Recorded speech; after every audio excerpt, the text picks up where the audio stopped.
सभी विद्यार्थियों को नमस्ते। मैं डॉक्टर पवन कुमार जांगीड़।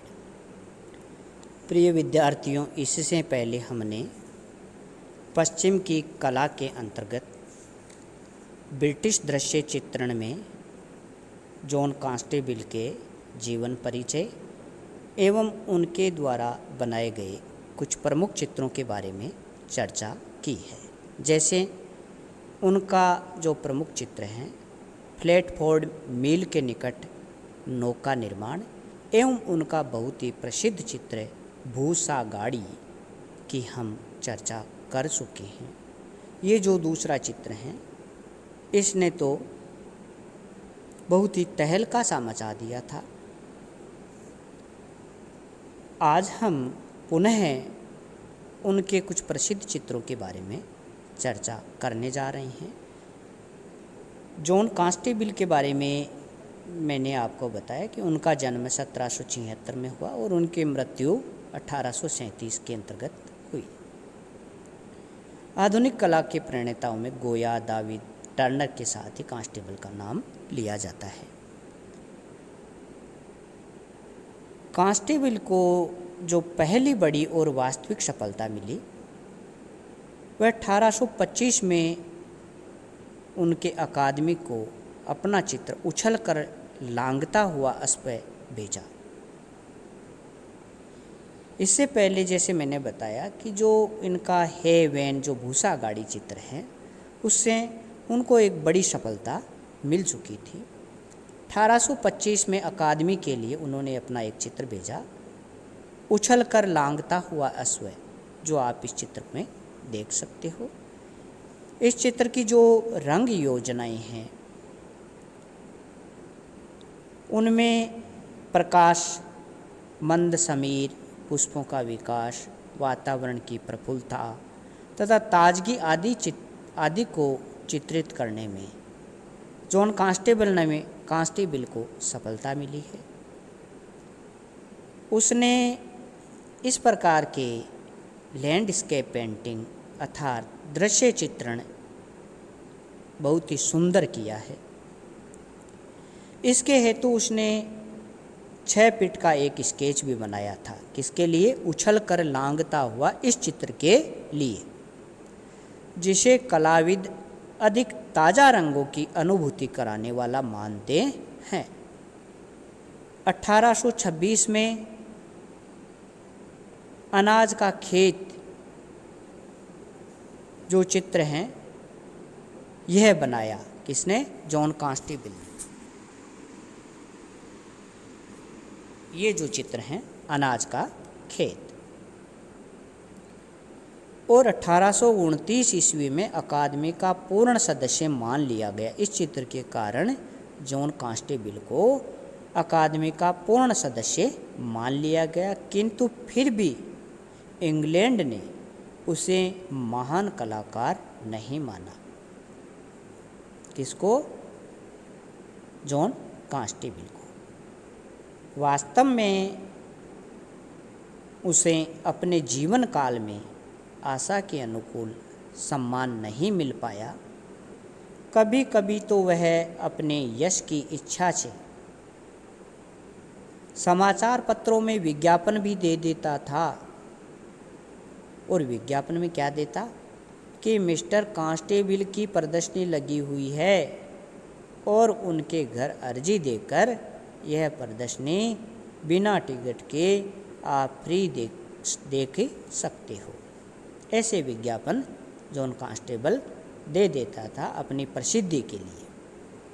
1831 में डेविड लुकास नामक एक उत्कीर्णन ने कांस्टेबिल के दृश्य चित्रों को छापने की अनुमति कांस्टेबिल से मांगी। कांस्टेबिल की इच्छा नहीं थी, फिर भी मानसिक स्थिति में कांस्टेबिल ने उसे अनुमति प्रदान कर दी।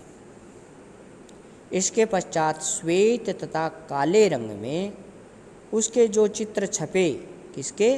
जॉन कांस्टेबिल के, उनमें कोमल प्रभाव आ गया, जो आप इन चित्रों में देख सकते हो। ये सारे चित्र जॉन कांस्टेबिल के द्वारा बनाए गए हैं। और इस प्रभाव के कारण, कोमल प्रभाव के कारण ये चित्र बिकने भी लगे और लोकप्रिय भी होने लगे। किंतु उसके तेल चित्र बनते गए। घर पे वह कार्य करता रहा, तेल चित्र भी बनाता रहा। घर में बिना बिके चित्रों का ढेर लगता गया। इससे ये हुआ कि ये चित्र घर में ढेरों की संख्या में हो गई। 1837 में सहसा कांस्टेबल की मृत्यु हो गई। उसके पश्चात ही लोग उसकी प्रतिभा को समझ पाए। कला प्रेमियों ने एकत्रित होकर उसका चित्र अनाज का खेत खरीद कर, ये जो चित्र है उसके प्रशंसकों ने, कला प्रेमियों ने एकत्रित होकर इस चित्र को खरीद लिया और राष्ट्र को समर्पित कर दिया। C.R. लेस्ली ने कांस्टेबल का जीवन चरित्र छापा और उसके व्यक्तित्व तथा कला की भूरी भूरी प्रशंसा की है। कांस्टेबल की कला पर 17वीं सदी की डच चित्रकला का प्रभाव देखा जा सकता है। वह इस परंपरा का महान चित्रकार था। टर्नर उससे कुछ अधिक समय तक जीवित रहा था, अतः उसके मरने के उपरांत टर्नर ने प्रकृति के दूसरे ही पक्ष का चित्रण किया, जो प्राय आंधी, वायु, जल से प्रमुखतः संबंधित था। इसके विपरीत कांस्टेबल को लहलहाते खेत, झुके हुए बादल, फटा आकाश अधिक प्रिय था, जो आप इन चित्रों में देख सकते हो। सारे चित्रों में देखिए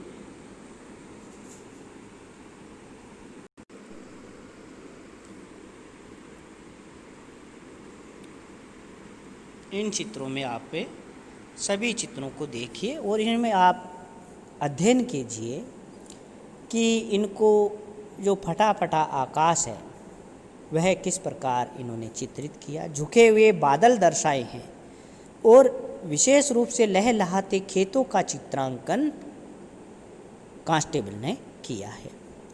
ऋतुओं का परिवर्तन उसे बहुत अच्छा लगता था। तीव्र प्रकाश के साथ वह गहरी छाया का भी प्रयोग करता था। कांस्टेबल ने बादामी रंग लगाने की पुरानी पद्धति को छोड़ दिया। प्राकृतिक नीले तथा हरे रंगों का प्रयोग किया और संवेदनाओं के अनुसार रंगों की योजनाएं की है, जो आप इन चित्रों में देख सकते हो। यह कांस्टेबल के द्वारा बनाए गए जो प्रमुख चित्र हैं। यह जो चित्र हैं द वाइट हॉर्स 1819 में उन्होंने चित्रित किया। इसमें आप इन विशेषताओं को देख सकते हो।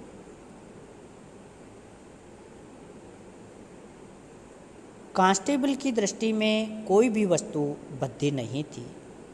उसकी यह विशेषता थी कि एक ही दृश्य को अनेक बार बनाकर वह प्रकृति की विभिन्न शक्तियों का साक्षात्कार करना चाहता था। कौन? John constable. उसके विषय घर के अंधेरे से लेकर जंगल के खुले प्रकाश तक बिखरे हुए हैं, जो आप इन चित्रों में देख सकते हो। ये सारे चित्र जो आप इन स्लाइड्स में देख रहे हो, ये जॉन कांस्टेबल के द्वारा बनाए गए चित्र हैं।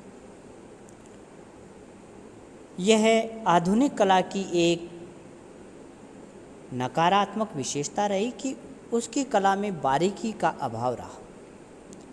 आधुनिक कलाकार यह समझता है कि चित्र को बारीकी से पूर्ण करने से वस्तु की नैसर्गिक गति नष्ट हो जाती है। कांस्टेबल के रेखा चित्रों में क्षणिक संवेदनाओं का अंकन हुआ है। उसने विभिन्न धरातलीय प्रभावों तथा वातावरण को भी बड़ी सावधानी से चित्रित किया है। उसके चित्रों में प्रकाश कुछ निश्चित स्रोतों से आता हुआ, इन चित्रों में आप देखिए कि उनका प्रकाश ऐसे लगता है कि कुछ निश्चित स्रोतों से आता है और बंधा हुआ चलता जाता है। ये देखिए आप।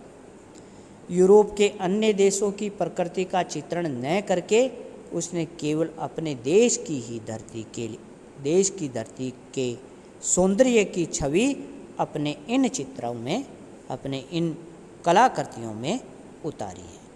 तो आज हमने जॉन कांस्टेबल के कुछ प्रमुख चित्र एवं चित्रों की विशेषताओं के बारे में चर्चा की है। धन्यवाद।